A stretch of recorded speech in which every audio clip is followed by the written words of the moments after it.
بسم اللہ الرحمن الرحیم. ہر حال میں آدمی خوش رہے. کیسے؟ جواب: صحابہ خوش رہتے تھے نا، ہر حال میں ہنستے تھے، ایک دوسرے پر گرتے بھی تھے، گپ شپ بھی لگاتے تھے، مزاح بھی کرتے تھے. مذاق کسی کو ذلیل کرنے کے لیے بات کرنا اور لوگوں کو ہنسانا، اٹ از کالڈ مذاق. ہے کہ مزاح یہ جائز ہے، سب ہنسے، کسی کی بے عزتی نہ ہو، کوئی ناراض نہ ہو، تو یہ مزاح ہے، تو یہ جائز ہے. صحابہ کو دیکھیں نا، آپ ان کی اسٹڈی کریں، وہ بہت روئے ہیں آخرت کے لیے، روئے ہیں نماز کے لیے، پریشان ہوئے ہیں قبر کے لیے، روئے ہیں قبر کے اوپر، روئے ہیں تہجد. ان کی ساری جو پریشانی ہوتی تھی وہ آخرت کی ہوتی تھی. رونا. صحابہ غریب ہے یا مالدار، خوش، بس محنت کر رہے ہیں، کسی کو کم مل رہا ہے، کسی کو زیادہ. ہماری یہ مصیبت یہ ہے، ہمارے اندر یہ غلطی ہے کہ ہم آخرت کی نعوذ باللہ من ذالک پریشانی تو نہیں. یہ ہماری غلطی ہے بہت بڑی. فَلْيَضْحَكُوا قَلِيلًا وَلْيَبْكُوا كَثِيرًا. زیادہ آپ لوگوں نے رونا ہے اور کم ہنسنا ہے. کون عمل کرتا؟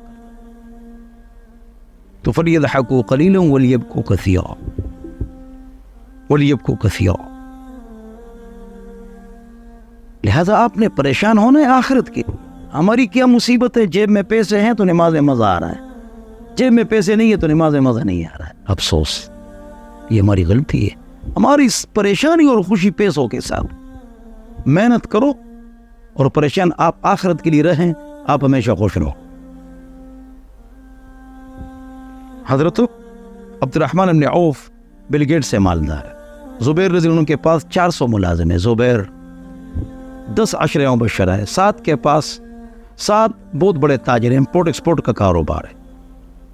ہمارے مذہب کے ونیفہ امپورٹ ایکسپورٹ کا کاروبار ہے، ریشم کا. کماؤ، محنت کرو، لیکن پریشان نہیں رہنا. پریشانی آخرت کی ہونی چاہیے، قبر کی ہونی چاہیے. دین میں ہم کمزور ہو گئے، اس کے لیے ہم کو پریشان ہونا چاہیے. دنیا کے لیے محنت ہے، اس کے لیے آپ نے پریشان نہیں ہونا ہے. دعائیں کرنی ہے، اللہ سے مانگنا ہے، محنت کرنی ہے. اخلاق، ایٹیکیٹس آپ کا اچھا چلے گا. کاروبار میں 9 حصے برکت ہے. کسی کے پاس ملازمت کرو گے 1 حصہ برکت. کاروبار کرو اور شرماؤ مت، تو اللہ آپ کو خوش رکھے. بعض اوقات تو مفت کی پریشانی ہوتی نا، اس پر تو الگ بیان کی ضرورت ہے. فری میں پریشانی، اینزائٹی، وسوسے، ایویں اپنے آپ سے نکلنا ہے. جب آپ اپنے اندر گھسیں گے نا، سر، دل، بدن، خیالات، وساوس، اینزائٹی، آپ پریشان ہو. اپنے آپ سے باہر نکلو. دین کے حوالے سے آپ میں کیا کمی ہے اس کو درست کرو. دنیا کے لیے محنت کرو، اپنے آپ سے نکلو. اس حوالے سے جو اینزائٹی کی بات کرتا ہوں، اینزائٹی کا مریض اپنے اندر غصہ ہوتا ہے، یہ ہے اور وہ ہے اور فلانا ہے، نہ، اس سے آپ نے بچنا ہے. تو اللہ تعالیٰ آپ کو ہمیشہ خوش رکھے. اور پریشان مسلمان کو دیکھ کر شیطان بڑا خوش ہوتا ہے، تو خوش نہیں ہے. اپنے آپ کو خوش رکھنا پڑتا ہے. بہت پریشانی کریں، مسئلہ حل ہو جائے گا؟ نہیں. تو پریشانی تو خیالات سے پیدا ہوتی ہے، حالات سے نہیں ہوتی.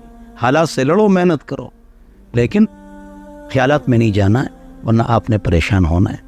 آپ ٹینشن کو ٹینشن دیں، سائیکالوجی مضبوط کریں، نفسیات کو مضبوط کریں، ول پاور کو مضبوط کریں. اس پر میری الگ ویڈیو ہے، وہ آپ سن لیں. اللہ تعالی ہم سب کو خوشیاں عطا فرمائے.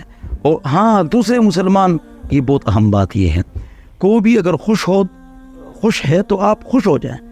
دوسرے مسلمان کی خوشی پر آپ خوش ہو جائیں. یہ بھی اضحک اللہ سنک، آپ ہنس رہے ہیں تو اللہ آپ کو ہنسائے اور بھی انہیں خوشیاں دے.